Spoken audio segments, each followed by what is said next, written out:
नमस्कार, दिल्ली न्यूज में आपका बहुत बहुत स्वागत है। चलिए देखते हैं आज की 15 फटाफट बड़ी खबरों को। सीएम केजरीवाल को नहीं मिली राहत, आज होना होगा कोर्ट में पेश। दिल्ली के मुख्यमंत्री अरविंद केजरीवाल ने आबकारी नीति घोटाले से संबंधित मनी लॉन्ड्रिंग मामले की जांच कर रही प्रवर्तन निदेशालय की शिकायतों पर निचली अदालत की ओर से जारी समन को सत्र अदालत में चुनौती दी। अरविंद केजरीवाल को पेश होने के लिए कोर्ट ने आज समय दिया है। इसमें छूट की मांग कर उन्हें याचिका लगाई, जिस पर कोर्ट ने राहत देने से इनकार कर दिया है।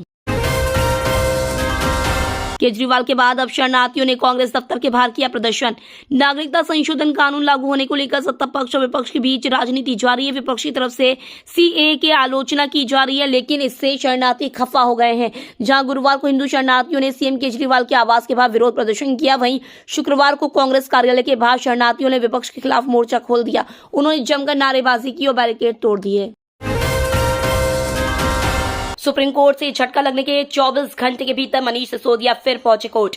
दिल्ली शराब नीति घोटाले मामले में आम आदमी पार्टी नेता मनीष सिसोदिया पिछले साल 26 फरवरी से जेल में बंद है। उन्होंने जमानत के लिए सुप्रीम कोर्ट का दरवाजा खटखटाया था, जिसे शीर्ष कोर्ट ने शुक्रवार को खारिज कर दिया। अब अपनी याचिका को लेकर आप नेता फिर से लोअर अदालत राउज एवेन्यू कोर्ट पहुंचे। इस मामले में 18 मार्च यानी कि सोमवार को सुनवाई होनी है। राहुल गांधी ने इलेक्टोरल बॉन्ड को दुनिया का सबसे बड़ा जबरन वसूली गिरोह बताया।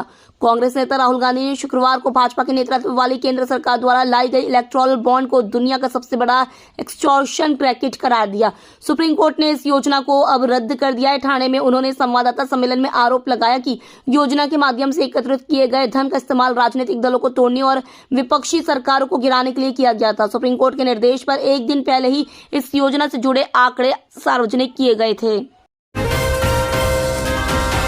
केसीआर की बेटी के कविता अरेस्ट, दिल्ली शराब घोटाले में हुई है गिरफ्तारी।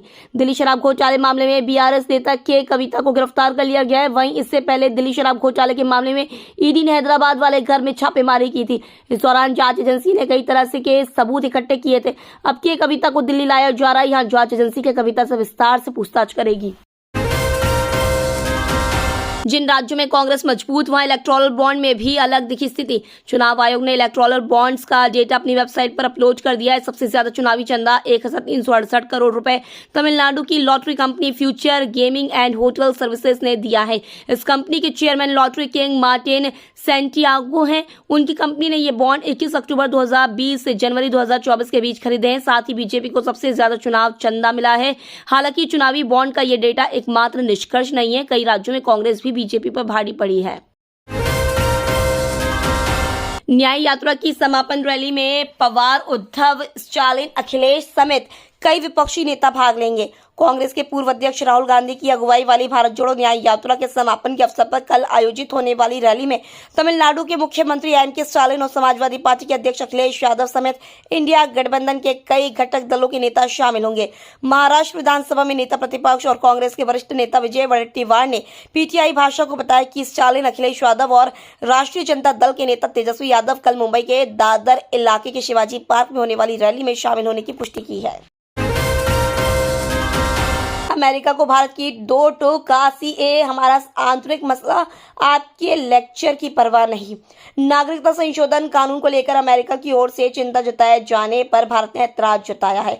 विदेश मंत्रालय ने शुक्रवार को कहा कि यह भारत का आंतरिक मामला है। इसमें अमेरिका की टिप्पणी अवांछित और गैर जरूरी है। इसके अलावा उसके पास नागरिकता संशोधन कानून को लेकर गलत जानकारी है। विदेश मंत्रालय के प्रवक्ता रणधीर जायसवाल ने कहा कि एक्ट के नोटिफिकेशन पर अमेरिका की चिंताओं पर हम सख्त ऐतराज जताते ही हमारा आंतरिक मसला है और अमेरिका को इस पर टिप्पणी करने से बचना चाहिए। आईसीसी का बड़ा फैसला, अनिवार्य हो जाएगा stop clock rule.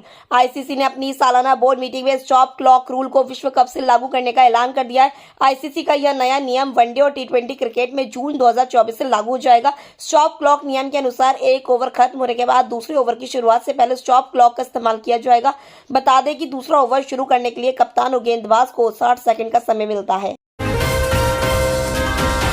Gujarat SC ने रेप के दोषी आसाराम को दी राहत, याचिका पर सुनवाई को तैयार कोर्ट। कथावाचक आसाराम बापू साल 2013 के रेप केस में लगभग 1 दशक से जेल में बंद है। उन्हें गुजरात हाई कोर्ट की ओर से राहत मिली है। आसाराम की दोष सिद्धि के खिलाफ उनकी बढ़ती उम्र को ध्यान में रखते हुए कोर्ट उनकी अपील पर सुनवाई के लिए तैयार हो गया है। बीते दिनों सुप्रीम कोर्ट ने उनकी याचिका को खारिज करते हुए हाई कोर्ट जाने को कहा था। केंद्र सरकार ने बढ़ाया एलआईसी के कर्मचारियों का वेतन। देश की सबसे बड़ी बीमा कंपनी एलआईसी के कर्मचारियों के लिए बड़ी खुशखबरी है। सरकार ने एलआईसी के कर्मचारियों के वेतन में 17% बढ़ोतरी को हरी झंडी दे दी है। वेतन वृद्धि का ये फैसला 2 साल पहले यानी कि 1 अगस्त 2022 से लागू माना जाएगा। सरकार के इस फैसले से एलआईसी के करीब 1 लाख कर्मचारियों और 30,000 से ज्यादा पेंशनधारियों को फायदा मिलेगा। नई ई वाहन नीति को मिली मंजूरी, न्यूनतम 4,150 करोड़ रुपए का निवेश जरूरी। भारत सरकार ने नई ईवी पॉलिसी को मंजूरी दे दी है। इसके तहत कंपनियों को देश में कम से कम 4,150 करोड़ रुपए का निवेश करना होगा। वहीं मैक्सिमम इन्वेस्टमेंट की कोई लिमिट नहीं है। ऑटो कंपनियों को 3 साल के अंदर प्लांट लगाकर इलेक्ट्रिक गाड़ियों का प्रोडक्शन शुरू करना होगा। कंपनियों को 5 साल में डोमेस्टिक वैल्यू एडिशन को 50% तक पहुंचाना होगा। नई पॉलिसी के तहत टेस्ला का भारत में आने का रास्ता आसान हो गया है। केरल में पीएम मोदी का विपक्ष पर हमला का एलडीएफ यूडीएफ यहां लड़ने का करते हैं दिखावा। केरल के पथनमथिट्टा में एक रैली को संबोधित करते हुए प्रधानमंत्री नरेंद्र मोदी ने वामपंथी पार्टियों पर जमकर निशाना साधा। पीएम मोदी ने कहा कि केरल में भ्रष्ट और नाकाबिल सरकार होने का बहुत बड़ा नुकसान केरल के सभी लोगों को उठाना पड़ रहा है। जिन राजनीतिक दलों का लक्ष्य केवल सत्ता प्राप्त करना है, वे कभी भी लोगों के कल्याण के लिए काम नहीं कर सकते। एलडीएफ और यूडीएफ यहाँ एक दूसरे से लड़ने का दिखावा करते हैं, लेकिन दिल्ली में वे एक दूसरे को गले लगाते हैं। कांग्रेस और वामपंथियों ने केरल को लूटा है। केरल के लोग इस बात को समझ चुके हैं। भारत के अग्नि 5 मिसाइल परीक्षण से पाकिस्तान में हड़कंप।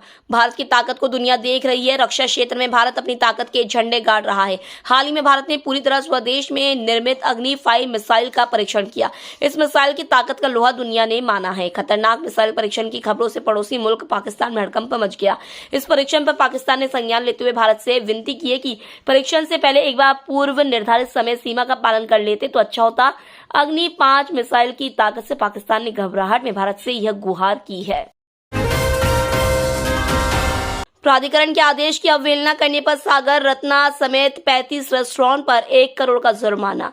रसोई के चिकनाई युक्त पानी को सीधे नाले में बहाने पर प्राधिकरण ने द येलो चिली और सागर रत्ना समेत शहर के 35 होटलों, रेस्टोरेंट और वाणिज्य संस्थानों पर 1 करोड़ का जुर्माना लगाया। बीते दिनों प्राधिकरण ने निरीक्षण के बाद 15 दिनों में ऐसे पानी के शोधन के लिए तंत्र विकसित करने के लिए कहा था। केवल 5 रेस्टोरेंट और होटलों ने किया प्राधिकरण के आदेश का अनुपालन। तो ये थी आज की बड़ी खबरें। डेली खबरों से अपडेट रहने के लिए चैनल को सब्सक्राइब करना बिल्कुल न भूलें। धन्यवाद।